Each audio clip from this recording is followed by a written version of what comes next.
तो हेलो दोस्तों, स्वागत है आपका अपना यूट्यूब चैनल इक्वल बोर्ड पर। आज की इस वीडियो में हम क्लास 10 हिंदी के जो चैप्टर 1 से लेकर 4 तक है, उसमें चैप्टर 1 से 4 तक का ऑब्जेक्टिव प्रश्न को लिए हैं, जो कि बोर्ड एग्जाम के व्यू से बहुत ही ज़्यादा इम्पोर्टेंट है। तो चैप्टर 1 से 4 तक का इसमें ऑब्जेक्टिव प्रश्न लिया गया है और यह प्रश्न बोर्ड एग्जाम के व्यू से बहुत ही ज़्यादा इम्पोर्टेंट है और इसी चारों चैप्टर से अधिक प्रश्न पूछे जाते हैं। तो आप लोग वीडियो को शुरू से अंत तक जरूर से देखिएगा। तो चलिए वीडियो को शुरू करते हैं। जैसे चैप्टर 1 का ऑब्जेक्टिव पहला क्वेश्चन दिया गया है कि भारत में बेरोजगारी का मुख्य कारण है। तो इसका राइट आंसर क्या हो जाएगा? तो भारत में बेरोजगारी का मुख्य कारण क्या है? तो इसका राइट आंसर क्या हो जाएगा? तो इसका राइट आंसर हो जाएगा, पहला ऑप्शन दिया गया है जाति प्रथा, बी ऑप्शन दहेज प्रथा, सी ऑप्शन अशिक्षा और डी ऑप्शन दिया गया है भ्रष्टाचार।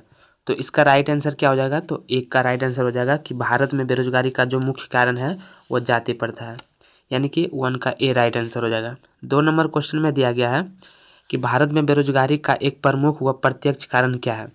दूसरा नंबर क्वेश्चन में दिया गया है कि भारत में बेरोजगारी का एक प्रमुख और प्रत्यक्ष कारण क्या है। तो इसका राइट आंसर हो जाएगा वो भी जाति प्रथा हो जाएगा, यानी कि 2 का सी राइट आंसर हो जाएगा। भारत में बेरोजगारी का एक प्रमुख व प्रत्यक्ष कारण है तो वह जाति प्रथा है। चलिए 3 नंबर क्वेश्चन की ओर बढ़ते हैं। 3 नंबर क्वेश्चन में दिया गया है कि आधुनिक सभ्य समाज श्रम विभाजन को आवश्यक क्यों मानता है।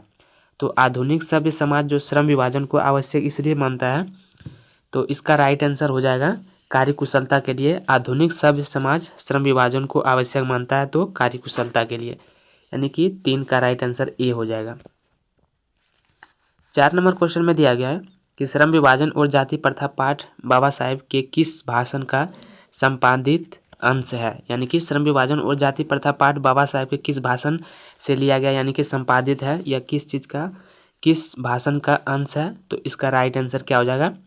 तो पहला ऑप्शन दिया है the caste in India their mechanism, B option है जेनसिंस एंड डेवलपमेंट, और सी ऑप्शन दिया एनहिलियंस ऑफ कास्ट, और डी ऑप्शन दिया है हु आर शूद्रास। तो इसका राइट आंसर क्या हो जाएगा? तो 4 का राइट आंसर हो जाएगा एनहिलियंस ऑफ कास्ट, इसका राइट आंसर हो जाएगा। चलिए 5 नंबर क्वेश्चन में दिया गया है कि भारतीय संविधान का निर्माता किसे कहा जाता है। तो भारतीय संविधान का निर्माता किसे कहा जाता है? तो इसका राइट आंसर क्या हो जाएगा? तो वह भीमराव अंबेडकर को भारतीय संविधान का निर्माता कहा जाता है, यानी कि भारतीय संविधान का जो निर्माता किया था यानी निर्माण किया था तो भीमराव अंबेडकर ने किया था, यानी कि 5 का सी राइट आंसर हो जाएगा। 6 नंबर क्वेश्चन में दिया गया है कि भारत में जाति प्रथा का मुख्य कारण क्या है। तो भारत में जाति प्रथा का मुख्य कारण क्या हो जाएगा? तो इसका राइट आंसर हो जाएगा, तो भारत में जाति प्रथा का जो मुख्य कारण है वो बेरोजगारी है, यानी कि 6 का राइट आंसर ए हो जाएगा। 7 नंबर क्वेश्चन में दिया होगा कि मानव मुक्ति के पुरोधा किसे कहा गया है। तो मानव मुक्ति के पुरोधा किसे कहा गया है? तो इसका राइट भी आंसर हो जाएगा, भीमराव अंबेडकर को मानव मुक्ति के पुरोधा कहा गया है, यानी कि 7 का सी राइट आंसर हो जाएगा। 8 नंबर क्वेश्चन की ओर बढ़ते हैं। 8 नंबर क्वेश्चन में दिया गया कि जाति प्रथा स्वाभाविक विभाजन नहीं है, क्यों? तो इसका राइट आंसर क्या हो जाएगा? तो 8 नंबर क्वेश्चन में दिया हुआ कि जाति प्रथा स्वाभाविक विभाजन नहीं है, क्यों? तो पहला ऑप्शन दिया गया है भेदभाव के कारण, बी ऑप्शन शोषण के कारण, सी ऑप्शन दिया गया गरीबी के कारण, और डी ऑप्शन दिया है रुचि पर आधारित नहीं होने के कारण। तो 8 का राइट आंसर क्या हो जाएगा? तो इसका हो जाएगा जाति प्रथा स्वाभाविक विभाजन नहीं है, क्यों? तो यह रुचि पर आधारित नहीं होने के कारण, यानी कि 8 का डी राइट आंसर हो जाएगा, क्योंकि वह रुचि पर आधारित नहीं होने के कारण होते। 9 नंबर क्वेश्चन में दिया है कि बाबा साहेब अम्बेडकर का जन्म किस राज्य में हुआ था। तो बाबा साहेब अम्बेडकर का जन्म किस राज्य में हुआ था? तो इसका राइट आंसर हो जाएगा मध्य प्रदेश में बाबा साहेब भीमराव अम्बेडकर का जन्म हुआ था। तो किस राज्य में? तो मध्य प्रदेश में, यानी कि 9 का ए राइट आंसर हो जाएगा। 10 नंबर क्वेश्चन में दिया है कि बाबा साहेब भीमराव अम्बेडकर का जन्म कब हुआ था। तो बाबा साहेब भीमराव अम्बेडकर का जन्म कब हुआ था? तो इसका राइट आंसर हो जाएगा बाबा साहेब भीमराव अम्बेडकर का जन्म 14 अप्रैल 1891 ईस्वी में हुआ था। तो इसका राइट आंसर ए हो जाएगा, यानी कि 14 अप्रैल 1891 ईस्वी में बाबा साहेब भीमराव अम्बेडकर का जन्म हुआ था। 11 नंबर क्वेश्चन में दिया है कि श्रम विभाजन और जाति प्रथा के लेखक कौन है। तो श्रम विभाजन और जाति प्रथा किस लेखक ने लिखा है? तो इसका राइट आंसर हो जाएगा भीमराव अम्बेडकर ने। चलिए 12 नंबर क्वेश्चन में दिया कि आदर्श समाज स्वतंत्रता समानता भातृत्व पर आधारित हुआ या किसने कहा। यानी कि 12 नंबर क्वेश्चन में दिया गया कि आदर्श समाज स्वतंत्रता समानता और भातृत्व पर आधारित हुआ या किसने कहा है। तो इसका राइट आंसर भी हो जाएगा भीमराव अंबेडकर ने कहा था, यानी कि 12 का बी राइट आंसर हो जाएगा। 13 नंबर क्वेश्चन में दिया गया है और यह चैप्टर 2 का है, चैप्टर 2 जो कि विष के दांत से लिया गया है। तो सीमा, रजनी, आलू, शेफाली, आरती पांचों किसकी बहनें थी। तो इसका राइट आंसर क्या हो जाएगा।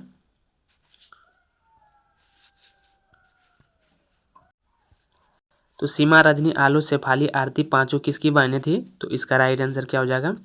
13 नंबर पहला ऑप्शन दिया गया है मदन की, बी खोखा की, सी ऑप्शन लेखा की और डी ऑप्शन सेन साहब की। तो 13 का राइट आंसर क्या हो जाएगा। तो इसका राइट आंसर हो जाएगा खोखा की बहन थी, यानी ये पांचों जो बहनें थी वो खोखा की बहनें थी। 14 नंबर क्वेश्चन में दिया गया है कि खोखा के दांत किसने तोड़े। यानी कि जो 14 नंबर का क्वेश्चन दिया है कि खोखा के दांत किसने तोड़े। तो इसका राइट आंसर क्या हो जाएगा। तो 14 नंबर का राइट आंसर हो जाएगा मदन ने खोखा के दांत तोड़े थे। तो मदन ने, इसका राइट आंसर 14 का ए हो जाएगा। 15 नंबर क्वेश्चन में दिया कि नलिनी विलोचन शर्मा का जन्म कब हुआ था। तो नलिनी विलोचन शर्मा जी का जन्म कब हुआ था। तो इसका राइट आंसर क्या हो जाएगा। तो 15 का राइट आंसर हो जाएगा 1916 में नलिनी विलोचन शर्मा जी का जन्म हुआ था, यानी कि इसका राइट आंसर 15 का सी हो जाएगा। 16 नंबर क्वेश्चन में दिया गया कि सेन साहब की कार की कीमत कितनी थी। यानी कि सेन साहब की जो कार थी वह कितनी कीमत थी उसकी, उस कार की कीमत कितनी थी। तो इसका राइट आंसर हो जाएगा 7,500, यानी कि 16 का राइट आंसर ए हो जाएगा। 17 नंबर क्वेश्चन में दिया है कि सेन साहब की आंखों का तारा है, यानी सेन साहब की आंखों का तारा कौन है। तो इसका राइट आंसर क्या हो जाएगा। तो इसका राइट आंसर हो जाएगा सेन साहब की आंखों का तारा, तो वह खोखा था, यानी कि 17 का B right answer. 18 number question में दिया है कि मोटर को कोई खतरा हो सकता है तो वह किससे हो सकता है। तो यहाँ पे डॉट डॉट का दिया गया है, तो किससे। तो 18 नंबर क्वेश्चन में है कि मोटर को कोई खतरा हो सकता है तो वह किससे हो सकता है। तो 18 का राइट आंसर हो जाएगा वो तो खोखा से हो सकता है। तो मोटर को कोई खतरा हो सकता है तो वह किससे, तो वह खोखा से हो सकता है। तो इसका 18 का ए राइट आंसर हो जाएगा। 19 नंबर क्वेश्चन में देखते हैं। 19 नंबर क्वेश्चन में दिया गया है कि किसके अनुसार सेनों ने सिद्धांतों को भी बदल लिया था। तो किसके अनुसार सेनों ने सिद्धांतों को भी बदल लिया था। तो इसका राइट आंसर क्या हो जाएगा। तो 19 का राइट आंसर हो जाएगा खोखा के अनुसार सेनों ने सिद्धांतों को भी बदल लिया था, तो वह खोखा के अनुसार। 20 नंबर क्वेश्चन में दिया गया है कि ऐसे ही लड़के आगे चलकर गुंडे चोर डाकू बनते हैं, यह पंक्ति कहानी के किस पात्र ने कही है। तो 20 नंबर क्वेश्चन में दिया है कि ऐसे ही लड़के आगे चलकर गुंडे चोर डाकू बनते हैं, यह पंक्ति कहानी के किस पात्र ने कही, यानी यह किसने कही है। तो इसका राइट आंसर क्या हो जाएगा। तो 20 का राइट आंसर हो जाएगा यह, तो यह बात सेन साहब ने कही थी, यानी कि 20 का सी राइट आंसर हो जाएगा। 21 नंबर क्वेश्चन में दिया कि मैं तो खोखा को इंजीनियर बनाने जा रहा हूँ, यह कथन किसका है। यानी कि मैं तो खोखा को इंजीनियर बनाने जा रहा हूँ, तो यह कथन किसने कहा है। तो 21 का राइट आंसर हो जाएगा, तो वह सेन साहब ने कहा था, यानी कि 21 का राइट आंसर ए हो जाएगा। 22 नंबर क्वेश्चन में दिया कि सेन साहब की पांचों लड़कियां कैसी थी। तो इसका राइट आंसर क्या हो जाएगा। तो पहला ऑप्शन दिया गया है उदंड, बी नासमझ, सी ऑप्शन है मूर्ख और डी ऑप्शन सुशील। तो 22 का राइट आंसर हो जाएगा डी, यानी कि पांचों लड़कियां कैसी थी, तो वह सुशील थी। सेन साहब की पांचों लड़कियां कैसी थी, तो वह सुशील थी। चलिए 23 नंबर क्वेश्चन में दिया गया है कि विष के दांत शीर्षक पाठ की विधा है। तो विष के दांत शीर्षक पाठ की विधा है, तो यह कैसी है, या का निबंध है या कहानी है या रेखाचित्र है या डायरी है। तो 23 का राइट आंसर क्या हो जाएगा। तो यह विष के दांत जो है वो कहानी है, यानी कि 23 का बी राइट आंसर हो जाएगा। तो आप लोग वीडियो को शुरू से लेकर अंत तक जरूर से देखिएगा। और ये सब प्रश्न बहुत ही ज़्यादा VVI है, जो कि एग्जाम के व्यू से बहुत ही ज़्यादा इम्पोर्टेंट है। और यही एक चैप्टर 1 से लेकर चैप्टर 4 तक जो कि बहुत ही ज़्यादा VVI है, और इससे बहुत ज़्यादा प्रश्न आते हैं। तो आप लोग वीडियो को शुरू से लेकर अंत तक जरूर से देखिएगा। 24 नंबर प्रश्न में दिया गया कि मदन के लिए क्या खाना मामूली बात थी। तो 24 का राइट आंसर क्या हो जाएगा। तो मदन के लिए क्या खाना मामूली बात थी। तो 24 का राइट आंसर हो जाएगा मार, यानी कि मदन के लिए क्या खाना मामूली बात थी, तो वह मार थी। चलिए 25 नंबर क्वेश्चन में दिया कि नलिनी विलोचन शर्मा द्वारा लिखित कहानी निम्न में से कौन है। तो नलिनी विलोचन शर्मा द्वारा लिखित कहानी निम्न में से कौन है। तो इसका राइट आंसर क्या हो जाएगा, तो वह 20 के दांत है, यानी कि नलिनी शर्मा ने 20 के दांत कहानी लिखा था। तो इसका राइट आंसर सी हो जाएगा 25 का। 26 नंबर क्वेश्चन में दिया है कि 20 के दांत कहानी के रचयिता कौन है। तो 20 के दांत कहानी के रचयिता कौन है, तो वह नलिनी शर्मा जी है, यानी कि 26 का B right answer. 27 number question में दिया है कि किस गवर्नर जनरल के समय 172 दारिश नामक सोने से भरा घड़ा मिला था। तो वह किस गवर्नर जनरल के समय था जो कि 172 दारिश नामक सोने के से भरा घड़ा मिला था। तो वह इसका राइट आंसर क्या हो जाएगा, तो 27 का राइट आंसर हो जाएगा वारेन हेस्टिंग के समय। जो वारेन हेस्टिंग जिस समय के गवर्नर थे, तो उस समय ही 172 दारिश नामक सोने के से भरा घड़ा मिला था, यानी कि वारेन हेस्टिंग के समय। तो इसका राइट आंसर 27 का सी हो जाएगा। 28 नंबर क्वेश्चन में दिया है कि हितोपदेश का जर्मन भाषा में अनुवाद किसने प्रकाशित करवाया। तो इसका राइट आंसर क्या हो जाएगा, तो इसका राइट आंसर हो जाएगा 28 का राइट आंसर हो जाएगा मैक्स मूलर ने, यानी कि हितोपदेश का जर्मन भाषा में अनुवाद किसने करवाया था, तो मैक्स मूलर ने, यानी कि 28 का B right answer. 29 number question में दिया गया है कि निर्वंश विद्या का संबंध किससे है। तो 29 का राइट आंसर क्या हो जाएगा, तो निर्वंश विद्या का संबंध किससे है। तो 29 का राइट आंसर क्या हो जाएगा, तो इसका मानव विज्ञान से हो जाएगा, यानी कि 29 का B right answer. 30 number question में दिया हो कि मैक्समूलर ने कालिदास की किस पुस्तक का जर्मन भाषा में अनुवाद किया। तो मैक्समूलर ने कालिदास की किस पुस्तक का जर्मन भाषा में अनुवाद किया। तो 30 का राइट आंसर हो जाएगा, तो वह मेघदूत है, 30 का सी राइट आंसर हो जाएगा। तो मैक्समूलर ने कालिदास की मेघदूत नामक जर्मन भाषा में अनुवाद किया था। चलिए 31 नंबर क्वेश्चन में दिया हो कि मैक्समूलर का जन्म कब हुआ था। तो मैक्समूलर का जन्म कब हुआ था, तो इसका राइट आंसर क्या हो जाएगा, तो मैक्समूलर का जी का जन्म जो हुआ था वह 1823 ईस्वी में हुआ था, यानी मैक्समूलर का जन्म 1823 ईस्वी में हो गया था। तो 31 का राइट आंसर ए हो जाएगा। 32 नंबर क्वेश्चन में दिया कि सर विलियम जोन्स समुद्री यात्रा करते हुए भारत कब पहुंचे थे। तो सर विलियम जोन्स समुद्री यात्रा करते हुए भारत कब पहुंचे थे। तो 32 का राइट आंसर क्या हो जाएगा, तो इसका राइट आंसर हो जाएगा सर विलियम जोन्स जो थे समुद्री यात्रा करते हुए कब पहुंचे थे भारत। तो वह 1783 ईस्वी में पहुंचे थे, यानी कि 32 का डी राइट आंसर हो जाएगा। चलिए 33 नंबर क्वेश्चन में दिया होगा कि मैक्समूलर के अनुसार सच्चे भारत के दर्शन कहाँ हो सकते हैं। तो मैक्समूलर के अनुसार सच्चे भारत के दर्शन हमें कहाँ हो सकते हैं। तो इसका राइट आंसर हो जाएगा ग्रामीण भारत में हो सकते हैं, यानी कि मैक्समूलर के अनुसार सच्चे भारत के दर्शन कहाँ हो सकते हैं, तो वह ग्रामीण भारत में हो सकते हैं। 33 का सी राइट आंसर हो जाएगा। चलिए 34 नंबर क्वेश्चन में दिया गया है कि मेघदूत का जर्मन में अनुवाद किसने किया, यानी कि मेघदूत का जर्मन में अनुवाद किसने किया। तो इसका राइट आंसर हो जाएगा मैक्समूलर ने, मेघदूत का जर्मन में अनुवाद तो मैक्समूलर ने किया था। 34 का सी राइट आंसर हो जाएगा। 35 नंबर क्वेश्चन में दिया गया कि भारत से हम क्या सीखें क्या है, यानी कि भारत से हम क्या सीखें या क्या है, या निबंध है, कहानी है, भाषण है, या व्यक्ति चित्र है। तो इसका राइट आंसर क्या हो जाएगा, तो 35 का राइट आंसर सी हो जाएगा, यानी कि भाषण हो जाएगा। चलिए 35 का सी हो गया। 36 नंबर क्वेश्चन में दिया गया है मैक्समूलर को वेदांतियों का भी वेदांती किसने कहा है। तो मैक्समूलर को वेदांतियों का भी वेदांती किसने कहा है। तो इसका 36 का राइट आंसर क्या हो जाएगा, पहला ऑप्शन दिया गया है रामकृष्ण परमहंस ने, B option Swami Vivekananda, C option Mahatma Gandhi ने, और डी ऑप्शन राजा राम मोहन राय ने। तो इसका राइट आंसर क्या हो जाएगा, तो मैक्समूलर को वेदांतियों का भी वेदांती किसने कहा था। तो इसका राइट आंसर हो जाएगा स्वामी विवेकानंद ने मैक्समूलर को वेदांतियों का भी वेदांती कहा है, तो वह स्वामी विवेकानंद जी ने कहा था। चलिए 37 नंबर क्वेश्चन में दिया है कि प्लेटो और कांट थे, तो यह क्या थे, महान वीर थे, दार्शनिक थे, नाविक थे, सैनिक थे। यानी कि इसका राइट आंसर क्या हो जाएगा, तो प्लेटो और कांट एक दार्शनिक थे, महान दार्शनिक थे, यानी कि 37 का बी राइट आंसर हो जाएगा।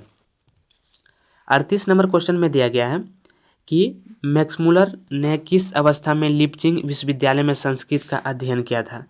यानी कि मैक्समूलर ने किस अवस्था में लिपचिंग विश्वविद्यालय में संस्कृत का अध्ययन प्रारंभ किया था। तो इसका राइट आंसर क्या हो जाएगा, तो 38 का राइट आंसर हो जाएगा, तो वह किस किस किस में क्या था, तो 38 का क्या हो जाएगा, 38 का यानी कि 18वां प्रारंभ किया था, संस्कृत का अध्ययन प्रारंभ किया था, तो वो 18 में किया था। 39 नंबर क्वेश्चन में दिया गया कि स्वामी विवेकानंद ने वेदांतियों का वेदांती किसे कहा है। तो स्वामी विवेकानंद ने वेदांतियों का भी वेदांती तो किसे कहा था, तो वह मैक्स मुलर को कहा था, यानी कि 39 का सी राइट आंसर हो जाएगा। 40 नंबर क्वेश्चन में दिया गया कि दारिस नामक सोने के सिक्कों से भरा घड़ा किसे मिला था। तो दारिस नामक सोने के जो सिक्के से भरा घड़ा मिला था वो किसे मिला था, तो इसका राइट आंसर हो जाएगा वारेन हेस्टिंग को, यानी कि 40 का सी राइट आंसर हो जाएगा। तो ये प्रश्न 2 बार रिपीट हो गया। 41 नंबर क्वेश्चन में दिया कि हजारी प्रसाद द्विवेदी ने निर्लज अपराधी किसे कहा है। तो हजारी प्रसाद द्विवेदी जी ने निर्लज अपराधी किसे कहा है, तो इसका राइट आंसर हो जाएगा ऑप्शन नंबर डी, यानी कि नाखूनों को हजारी प्रसाद द्विवेदी जी ने निर्लज अपराधी कहा है। तो इसका राइट आंसर 41 का डी हो जाएगा। 42 नंबर क्वेश्चन में दिया गया कि किसने कहा था कि सब पुराने अच्छे नहीं होते और सब नए खराब नहीं होते। तो यह किसका कहना है, तो इसका राइट आंसर क्या हो जाएगा। तो 42 नंबर क्वेश्चन है कि किसने कहा था सब पुराने अच्छे नहीं होते और सब नए खराब ही नहीं होते। तो इसका राइट आंसर क्या हो जाएगा, तो 42 का राइट आंसर हो जाएगा यह प्रश्न। और यह किसने कहा था, तो यह कालिदास ने कहा था, यानी 42 का डी राइट आंसर हो जाएगा। 43 नंबर क्वेश्चन में दिया गया कि दधीची की हड्डी से क्या बना था। तो इसका राइट आंसर क्या हो जाएगा, तो दधीची की हड्डी से इंद्र का वज्र बना था, यानी कि 43 का ए राइट आंसर हो जाएगा। 44 नंबर क्वेश्चन में दिया गया कि द्विवेदी जी से किसने पूछा था नाखून क्यों बढ़ते हैं। तो इसका राइट आंसर क्या हो जाएगा, तो द्विवेदी जी से किसने पूछा था कि नाखून क्यों बढ़ते हैं। तो द्विवेदी जी यानी कि हजारी प्रसाद द्विवेदी जी की छोटी लड़की ने पूछा था, यानी कि 44 का बी राइट आंसर हो जाएगा, यानी कि लड़की ने।